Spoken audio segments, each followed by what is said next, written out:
All right, West Virginia fans, Big 12 media is just a few days away. So on today's episode of Jersey Ear, we're going to talk about Big 12 top storylines going into the season. The Big 12 is always a fascinating conference. There's always a lot of storylines that drive the league going into the season. So on today's show, I'm going to break down my storylines that I'm watching going into the season. Before we do, if you're a West Virginia fan, if you're a Big 12 fan watching this, hit subscribe to the show. We are 13 people away from hitting 1,000 subscribers. So we've been grinding for the last year, and we are so close to getting to our goal of 1,000 subscribers. So we need 13 more people to hit subscribe. So if you like this content, you enjoy West Virginia football, Big 12 football, fan of the show, definitely hit subscribe, share with your friends. Let's get to 1,000K very, very soon. So with that being said, let's get into today's show.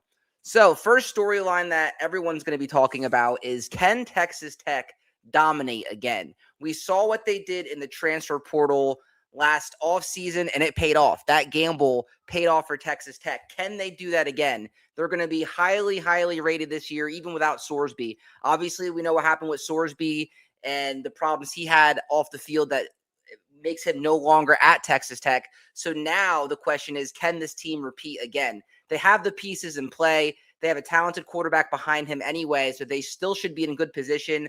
In my opinion, they are the favorite going into this season. They can do it again. They're that stacked of a roster, but just because it happens one season doesn't mean it's going to happen again. And that's going to be the biggest interesting storyline to me this year is, can Texas Tech dominate again? Because last year they absolutely walked away with the conference title. Their only loss last year was to Arizona State, and then they crushed everyone else. They crushed BYU in the championship, and they were head and shoulders the best team in the Big 12. So for me, the question is, can Texas Tech do it again? I already have a comment from Tasbo here, said hit that like button. Absolutely, Tasbo. Appreciate you, man. Thank you so much. Just looking at Texas Tech's schedule, too, it's very favorable for them. They don't really challenge themselves in the non-conference. Abilene Christian, Oregon State, and Houston. Sam Houston, Colorado, Arizona State, Cincinnati, Arizona, West Virginia, Oklahoma State, Baylor, and TCU. I see them favored in all 12 games this year. And I think that's a fair statement with how they did in the transfer portal, what they have coming back snaps-wise. This team is going to be really, really challenging to beat. But I think that's the number one storyline going into the season is, can Texas Tech dominate the Big 12 again? Now, the other question is, and this is the next storyline, the playoff struggles. Can the Big 12 finally get over their Big 12 struggles? It's been really, really challenging for the Big 12 when it comes to the college football playoff. As you can see here, the Big 12 has an all-time record of 1-8 in the college football playoff.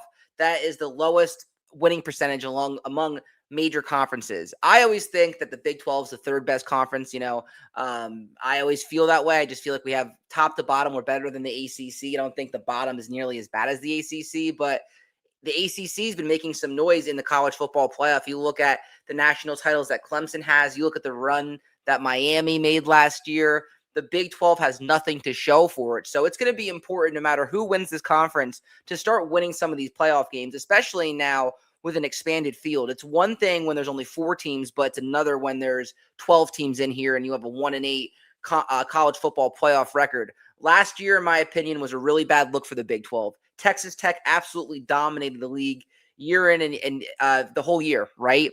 And then they go to the college football playoff and get shut out. That led them to get aggressive for a quarterback like Sorsby, who now they obviously don't have. So no matter who's here is going to have to represent for the league in the playoff. I think it's super important for perception. The non-conference games are obviously important as well, but people are going to start looking at this playoff record, and 1-8 is just not going to cut it for a league that's trying to gain respect nationally. So I think that's another huge storyline going into the offseason here, going into the season, I should say, is the playoff struggles of the Big 12.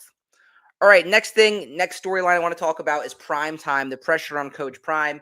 Last year, very scary situation with him with the bladder cancer announcement. He obviously beat it, and we're happy for him. But it's been a struggle for him at Colorado. If you look at his tenure there, 4-8, and that was the year they were in the Pac-12, struggled there.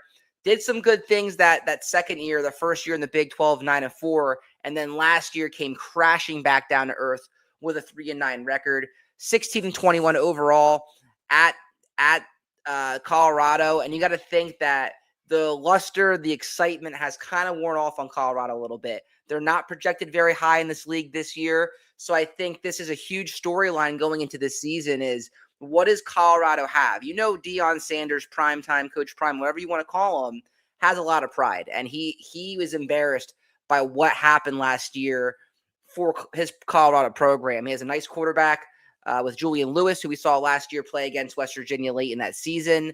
You know, we'll see what Colorado does. I'm not expecting much out of them.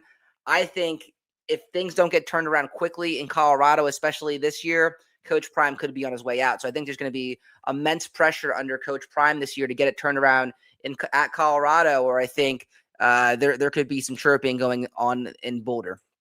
All right, the next storyline that I have here is, can Oklahoma State have instant success? You know, that's one of the biggest storylines. A lot of people are high on Oklahoma State, and it's because of what they did in the transfer portal. You know, they brought in their key playmakers from North Texas. You see here Drew Messmaker and Caleb Hawkins, two really dynamic playmakers for North Texas, and now they're at Oklahoma State. Can that translate now to a higher conference and a Power Four conference, you know, with tougher teams week in and week out? Last year, North Texas was 12-2.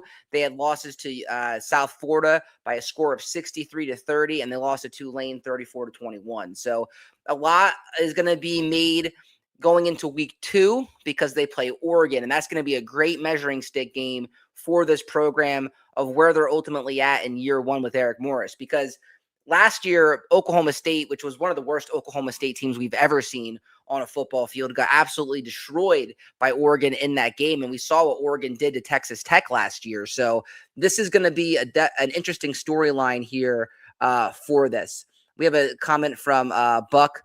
He said Texas Tech will be the favorites, but BYU will challenge them. Hold that thought. I'm going to talk about BYU here in just a few segments, but I agree with you. I think Texas Tech is the favorite, but you have to watch for BYU, and we're going to talk about them here in a second. But let me know in the comments what you guys think about Oklahoma State this year. I think they're an interesting team.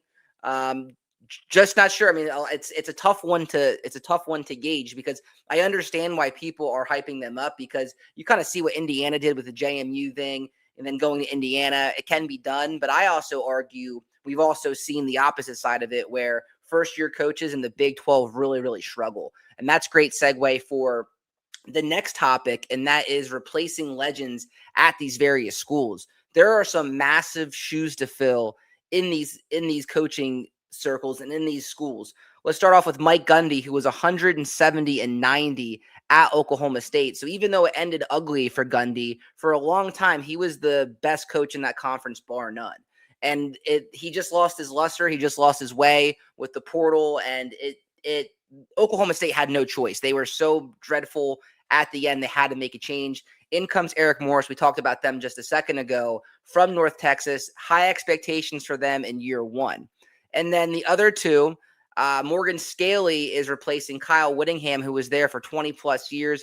He won 177 games and had 88 losses, Kyle Whittingham did, at Utah. So Urban Meyer passed the torch to Kyle Whittingham, and they didn't look back. Utah is one of the more respectable brands in the conference, and they have a really, really good football program. So it's going to be really interesting to see what happens this year with Morgan Scalley running the show and taking over for Kyle Whittingham. I think that's absolutely a huge storyline here. And then the other one here is Jimmy Rogers taking over for Matt Campbell. So Matt Campbell went 72-55 at Iowa State, and obviously that led him to go to Penn State, which is an opportunity he just couldn't pass up. Now, Jimmy Rogers, he's going to have the toughest one here. You know, I think that Oklahoma State, with what they did in the portal, they're set up for a strong year, I think. Utah still has the brand there. They still have the bones and the structure of their football program. He was kind of the head coach in waiting, so there shouldn't be that much of a drop-off. I think Iowa State is really, really going to struggle this year. I think as West Virginia fans, we need to win that game in Ames. If we don't win that game in Ames, in my opinion, we're in some massive trouble the rest of the way. So in my opinion, as a West Virginia fan, just making a West Virginia connection to this video, that game against Iowa State is going to be absolutely massive for West Virginia to get that one because of the roster turnover that they had. Now, West Virginia also has roster turnover, but Iowa State is in a complete reset, and West Virginia needs to prove that we're not taking another step back this year. They needed to get that one. And even, too, the Oklahoma State game for West Virginia. You know, Eric Morris, That's going to be a tough road environment for them. Their first Big 12 game going against West Virginia in Morgantown. That's going to be a tough one for them. So, West Virginia this year on their schedule, they have a lot of new coaches. We're going to talk about West Virginia here in a second. They have some winnable games now against first-year coaches in the Big 12. Have a comment from Advanced Conspiracy Theory. Hitting the heart to help the algo. He's almost at 100 subs. Yeah, thank you so much. I really appreciate it. We are really close, man. We were at 13 people away. So it could happen any day. It could happen tonight if this video pops off. So help me get there. If you haven't done so, please hit subscribe. Let's get to 1,000. That gets me monetized. That's huge for the channel. So thank you. All right, let's talk about this. And this is probably the most important, the one that you guys want to hear because my audience is West Virginia, obviously. And that's Rich Rod year 2. I think that's going to be a huge, huge storyline in the Big 12. Obviously, it is for us, but I think people are really going to watch to see what happens here for obvious reasons. Number one, Rich Rod's a coaching legend. He absolutely is. You saw what he did with Pat White. You saw what he did with Steve Slayton. He had Morgantown rolling. You could argue that he had West Virginia at the highest point of a brand that they've ever been. I know we had Major Harris, and I know we did some great things there, but in the modern era, it doesn't get much better than Rich Rod's teams and what we had in the early 2000s. Can he replicate that success? A lot of people are going to be leery because they saw what happened to West Virginia last year, the 4-win season, the blowouts. There was a lot of times where we were non-competitive in Big 12 games, especially early on. Huge losses to Utah, Kansas, Texas Tech. The list goes on. Can this team take the next step? I think they can. For these reasons, the offensive line is going to be rebuilt for West Virginia. They have Rick Trickett back. They're not going to be as injured, knock on wood, because last year we're down to our 4th and 5th quarterbacks and 4th and 5th running backs. And the schedule sets up nicely for West Virginia. Some people consider this a challenging schedule. I am not in that ballpark. I think this is a very winnable schedule for West Virginia. You get 7 home games and 1 neutral site. So it sets up early. I think it's very winnable early and gives you a chance to get some momentum. But you better win early for West Virginia on this schedule because the back half gets really tough. Once you face at TCU, at Texas Tech, home versus Kansas, Houston, and at Utah, those could be some really challenging games, at least today in late June. So West Virginia needs to make their hay early. They're going to have a quarterback battle between Michael Hawkins Jr. and Scotty Fox. A lot of people think it's Hawkins' job to lose, but I think Rich Rod with this roster is set up really nicely with what he has here. He has a upgraded offensive line. He has a dynamic quarterback with Hawkins if he's the starter, and they have the nation's leading rusher in Cam Cook. There's some questions on the defense, but hopefully with Zach Alley, they can figure that stuff out. So I'm expecting Rich Rod to take a jump in year 2. Not saying they're going to win the Big 12 by any means, but I do think, a 7 to 8 win season is realistic for this Mountaineer team. Let me know in the comments if you agree with that, but that's where I see West Virginia, at least as of today in late June. All right, I think the other storyline is there's a lot of good quarterbacks in this conference, guys. You look here at Devin Dampier, what he did at Utah last year after coming over from New Mexico. He's a really, really dynamic player. Avery Johnson, what type of Avery Johnson are we going to see this year? He's had his high moments in his college career, and he's had his low moments. I was always saying if Avery Johnson ever entered the portal, I think he would be an excellent, excellent, excellent quarterback fit for West Virginia. So I love Avery Johnson. I know some people are not huge on him, but I really believe in him. I think he has a chance to be a top-tier quarterback in this conference and really in the country. We've talked a bunch on here about Drew Messamaker. He was a top transfer portal. I saw, I believe it was On3, had him as the top transfer quarterback prospect in the portal this year. So he's obviously very talented, put up insane numbers as a freshman last year at North Texas. Noah Fafita at Arizona, someone who has been in the league forever. He's going to try to take hold of that top quarterback position in this league because he's that veteran. DJ Lagway is an interesting guy coming over from Florida, and he has a lot of potential, a big-sized guy that's coming to the Big 12. Can he spark Baylor, who has been a very hot and cold team over the years? Bear Bachmeier had a really good true freshman season for BYU. Can he lead BYU to another successful season? There's other guys here that I haven't mentioned that are really talented as well. So one thing you can't say about the Big 12 is that the quarterbacks stink. This is a very good quarterback league, and it should be interesting to see which of these guys or which quarterback in general in the Big 12 has the best season. Just because you're not on this list doesn't mean you can't have a great season. We're leaving out, guys from like Colorado. Lewis is really talented. I know UCF has a talented quarterback. Arizona State has a talented quarterback. There's a ton of talented quarterbacks here. Who's going to have the best season? I think that's a storyline to look out for. The next storyline I want to talk about is Andy Kotelnicki back at KU. Once upon a time, Andy Kotelnicki was rumored to be in the running for West Virginia's head coach. I'm happy they didn't pull the trigger on that. I'm happy Andy Kotelnicki kind of got cold feet as well. I still think it was Rich Rod's job to lose, but Kotelnicki was definitely in the running, and there's no denying that. Now, he parts ways with Penn State after James Franklin is let go, and now he's back at a familiar spot. He's back at Kansas, and we saw firsthand how dangerous Kansas can be with Kotelnicki as the offensive coordinator.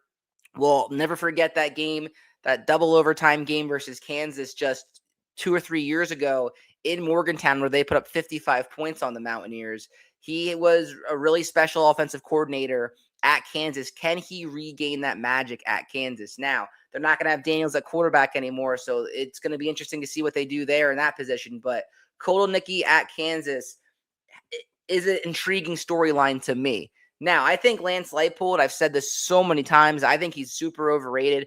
I don't know why he gets a pass on a lot of his teams. I know Kansas isn't a football factory, but they've invested a lot of money in Kansas, and there's not much to show for it in Leipold's time. They've, time after time after time, failed to make a bowl game. Can Kotelnicki now go out at Kansas, and can he revitalize and show that magic that he once had with that offense? I think it's his top storyline going into the Big 12. And then the other storyline here is, can BYU break through here? BYU has had some success, struggled that first year in the Big 12. We saw it firsthand in Morgantown, that 9-win West Virginia team with Neil Brown beat down BYU early in that game. But you saw what they did in 2024. West Virginia did not play them that year, and they finished 11-2 with Kalani Sitake as their head coach. And he was flirting with Penn State this year. Penn State and him were pretty close, it seemed like. But BYU is able to retain him and get him back. And they're happy about that in Provo because they stacked back-to-back really solid seasons. They went 12-2 in 2025. Their only losses were to Texas Tech. So they've been a team that's been climbing. Can they break through? There's 12 playoff spots. The Big 12 last year only got one playoff spot. Could they get two? Could Texas Tech get in? Could BYU get in? Could BYU surpass Texas Tech with everything and all the drama that happened with Sorsby? Is this a chance for BYU to break open the door and take that Big 12 championship? I think it's an interesting storyline going into the season is what the Cougars do this year, because they're a really solid football team. They invest highly in their athletic programs. You saw the athleticism on the football field last year and on the basketball court. So BYU, I think, is a definitely interesting story going into this season. That's all I got, guys. Again, just wanted to hop on here and give you my top storylines, because Big 12 Media Days are literally just a week away, and it's going to be here before you know it. So wanted to talk about things that are on my mind here on a lazy Sunday and talk about what's going on in the Big 12. Please don't forget, if you haven't done so, subscribe to the show. Again, 13 people till we get monetized at 1,000. It would be massive for my channel, massive for me. So if you enjoy this content, you love being part of the community, please like and subscribe to the show. I really appreciate it. With that being said, we'll talk to you guys next time on the JerseyEer Show.